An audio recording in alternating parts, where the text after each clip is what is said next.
आमदनी पर्याप्त ना हो तो खर्चों पर नियंत्रण, और जानकारी पर्याप्त ना हो तो शब्दों पर नियंत्रण समझदार व्यक्ति की पहचान है। नमस्कार, मैं हूं कमल श्रीमाली। आप सभी का बहुत बहुत स्वागत करता हूं आपके अपने चैनल में और मकर संक्रांति के विशेष एपिसोड में। भारत में धार्मिक और सांस्कृतिक नजरिए से मकर संक्रांति का बड़ा भारी महत्व है। पौराणिक मान्यताओं के अनुसार मकर संक्रांति के दिन सूर्यदेव अपने पुत्र शनि के घर पर आते हैं, और क्योंकि शनि मकर और कुंभ राशि के स्वामी हैं, लिहाजा यह पर्व पिता पुत्र के अनोखे मिलन से भी जुड़ा हुआ है। एक और कथा के अनुसार असुरों पर भगवान विष्णु की विजय के तौर पर मकर संक्रांति मनाई जाती है। बताया जाता है कि मकर संक्रांति के दिन ही भगवान विष्णु ने पृथ्वी लोक पर असुरों का संहार करके उनके सिरों को काट करके मंदरा पर्वत पर गाड़ दिया था। तभी से भगवान विष्णु की इस जीत को मकर संक्रांति पर्व के तौर पर मनाया जाने लगा। ज्योतिष शास्त्र में कहा गया है कि गुड़ और गुड़ से बनी सामग्री सूर्यदेव को प्रिय है।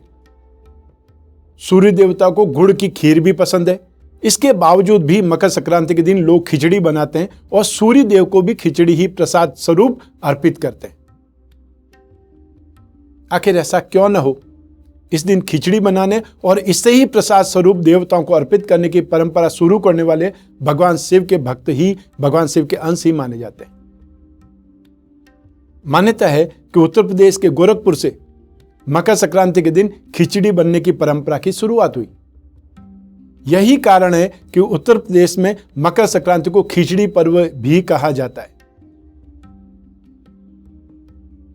खिचड़ी बनने की परंपरा को शुरू करने वाले बाबा गोरखनाथ थे। बाबा गोरखनाथ को भगवान शिव का अंश भी माना गया है, और कथा है कि खिलजी के आक्रमण के समय नाथ योगियों को खिलजी से संघर्ष के कारण भोजन बनाने का समय नहीं मिल पाता था।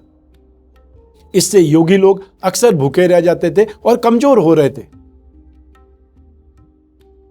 इस समस्या का हल निकालने के लिए बाबा गोरखनाथ जी ने दाल, चावल और सब्जी को एक साथ पकाने की सलाह दी, और यह व्यंजन काफी पौष्टिक और स्वादिष्ट था। झटपट बनने वाली खिचड़ी से समस्या का समाधान हो गया और खिलजी के आतंक को दूर करने में योगी लोग सफल हो गए। इसी कारण गोरखपुर में मकर संक्रांति को विजयदशमी पर्व के रूप में भी मनाया जाता है। गोरखपुर में स्थित बाबा गोरखनाथ के मंदिर के पास में मकर संक्रांति के दिन खिचड़ी मेला आरंभ हो जाता है, और कई दिनों तक चलने वाले इस मेले में बाबा गोरखनाथ को खिचड़ी का भोग लगाया जाता है और इसे भी प्रसाद रूप में वितरित किया जाता है, बांटा जाता है।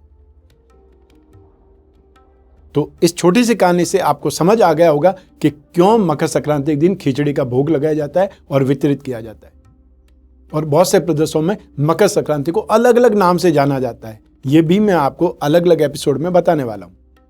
आज इस एपिसोड में बस इतना ही। स्वस्थ रहें, प्रसन्न रहें, अपने परिवार का, छोटे छोटे बच्चों का और घर के बुजुर्गों का विशेष ख्याल रखें।